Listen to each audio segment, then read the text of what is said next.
तरह की बांग्लादेश की स्थितियां हैं, जो उसकी भौगोलिक स्थिति है, वो केवल भारत से घिरा हुआ है।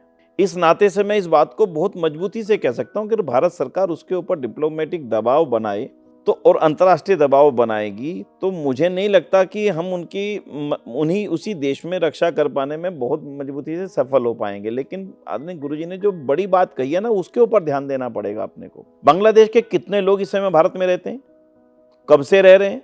आसाम में ले लें, बंगाल में ले लें, बिहार में ले लें, उड़ीसा में ले लें, जम्मू कश्मीर तक जाकर के उन्होंने अपना एक स्थान क्रिएट कर लिया। केवल मुस्लिम के नाम पर वो घुल मिल जाते हैं, हमें मालूम नहीं पड़ता कि ये बांग्लादेशी मुसलमान हैं।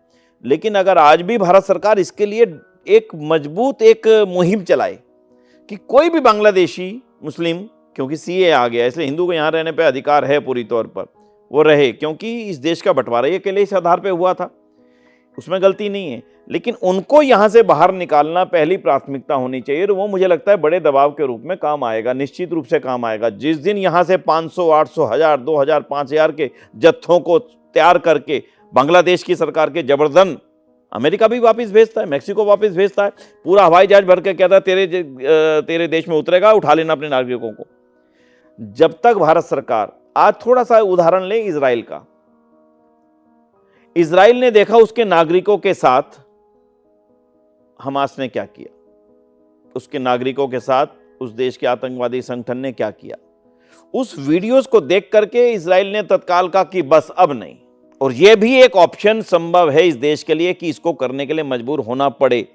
1.25 करोड़ लोग कम नहीं होते हैं। 1.25 करोड़ का मतलब आप ये समझिए कि पूरा का पूरा हिमाचल और उत्तराखंड मिलाकर के 1.25 करोड़ आबादी बनती है पूरी।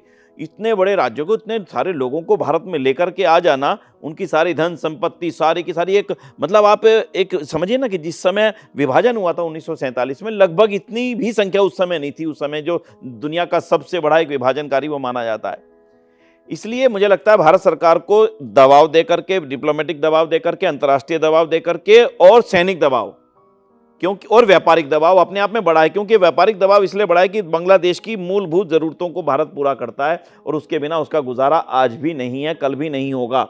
हम ये सोचें कि कल होगा वो बांग्लादेश थोड़े दिन में चाइना से, नहीं, इतनी जल्दी से व्यापारिक चीज़ों की आपूर्तियां नहीं हुआ करती हैं जिस रूप से सड़क मार्ग से, रेल मार्ग से वो भारत से ज़्यादा जुड़ा हुआ है। एक मिनट के लिए अभी आप रशिया को थोड़ा सा देखेंगे, रशिया ने दबाव देने के लिए अपनी वायु सीमा बंद कर दी यूरोपियंस के लिए। अगर भारत बांग्लादेश के लिए अपनी वायु सीमा बंद कर दे तो कल्पना करके देखिए क्या होगा।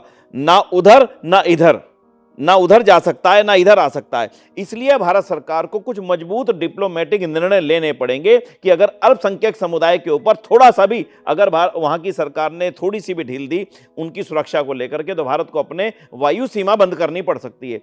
अगर वायु सीमा बंद होती है बांग्लादेश की, मुझे लगता है उसकी सारी दुनिया से कट ऑफ होना ये एक मजबूरी हो जाएगी। उसके अलावा उसके पास कोई और तरीका है नहीं बचेगा।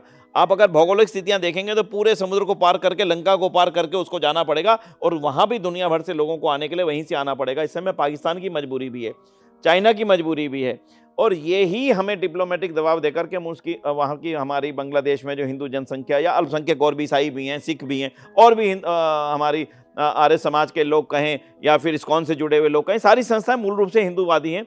उन सब की रक्षा करने के लिए भारत सरकार को इस मजबूत कदम की ओर सोचना चाहिए। मैं For exclusive and insightful videos, subscribe to our new channel ABP Live Premium.